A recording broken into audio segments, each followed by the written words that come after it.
দর্শক সরাসরি যুক্ত হয়েছি রাজধানীর এভারকেয়ার হাসপাতাল থেকে বিএনপি চেয়ারপারসন এবং সাবেক প্রধানমন্ত্রী খালেদা জিয়ার শারীরিক অবস্থার সর্বশেষ পরিস্থিতি জানাতে। আপনারা জানেন যে গত 23শে নভেম্বর তিনি শারীরিক অবস্থার অবনতি হলে রাজধানীর এভারকেয়ার হাসপাতালে তাকে ভর্তি করা হয়। এরপর থেকেই চলে তার টানা চিকিৎসা। গতকালকে পর্যন্ত আমরা যতটুকু জেনেছি যে গতকালকে তার যে ব্যক্তিগত চিকিৎসক রয়েছে ডক্টর এজেএম জাহিদ হোসেন, তিনি একটি সংবাদ সম্মেলন করেন এবং গণমাধ্যমে জানান যে খালেদা জিয়ার শারীরিক অবস্থা পূর্বের তুলনায় একটু উন্নত হয়েছে এবং বর্তমানে তিনি আইসিইউতে চিকিৎসা গ্রহণ করছেন এবং তার যেই গঠিত চিকিৎসক বোর্ড, সেই চিকিৎসক বোর্ড যে তাকে চিকিৎসা দিচ্ছে সেটি তিনি গ্রহণ করতে পারছেন। ডক্টর এজেএম জাহিদ হোসেন আরও জানিয়েছেন যে খালেদা জিয়াকে কেন বিদেশে নিয়ে উন্নত চিকিৎসা দেওয়া সম্ভব হচ্ছে না।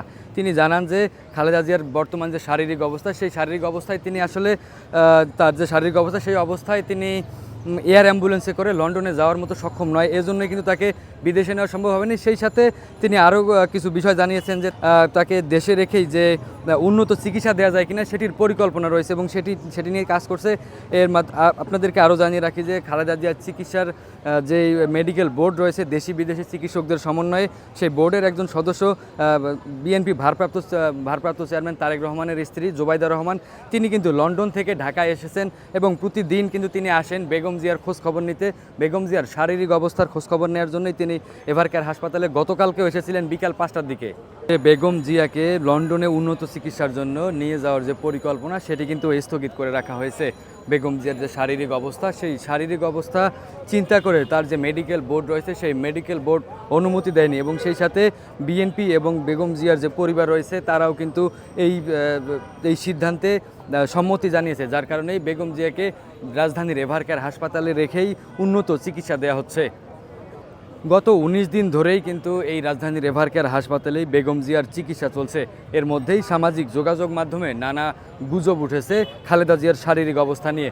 তবে গতকালকে তার যে ব্যক্তিগত চিকিৎসক ডক্টর এজেএম জাহিদ হোসেন, তিনি কিন্তু বিষয়টি পরিষ্কার করে দিয়েছেন এবং তিনি সবাইকে অনুরোধ করেছেন এই ধরনের কোনো গুজব সামাজিক যোগাযোগ মাধ্যমে ছড়িয়ে না দেওয়ার জন্য। খালেদা জিয়ার ব্যক্তিগত চিকিৎসক গতকালকে জানিয়েছিলেন যে তার শারীরিক অবস্থার সামান্য কিছুটা উন্নতি হলেও এখন পর্যন্ত লন্ডনে বা বিদেশে যাওয়ার মতো অবস্থায় তিনি নেই। আপনারা দেখতে পাচ্ছেন যে এভারকেয়ার হাসপাতালের সামনে আইন শৃঙ্খলা রক্ষাকারী বাহিনীর সতর্ক অবস্থান। বেগম জিয়াকে ভিভিআইপি পদমর্যাদা দেওয়ার পর থেকেই কিন্তু বাড়তি এই নিরাপত্তা যুক্ত হয়েছে এভারকেয়ার হাসপাতালের সামনে। আপনারা দেখতে পাচ্ছেন যে যেই আইন শৃঙ্খলা বাহিনীর সদস্যরা রয়েছে তারা কিন্তু সচেষ্ট রয়েছে। দীর্ঘ 19 দিন ধরে চলছে রাজধানীর এভারকেয়ার হাসপাতালে সাবেক প্রধানমন্ত্রী ও বিএনপি চেয়ারপারসন বেগম খালেদা জিয়ার চিকিৎসা।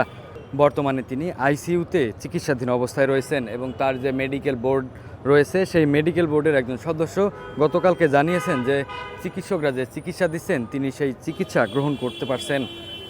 দর্শক, রাজধানীর এভারকেয়ার হাসপাতাল থেকে আমার কাছে এই ছিল সর্বশেষ।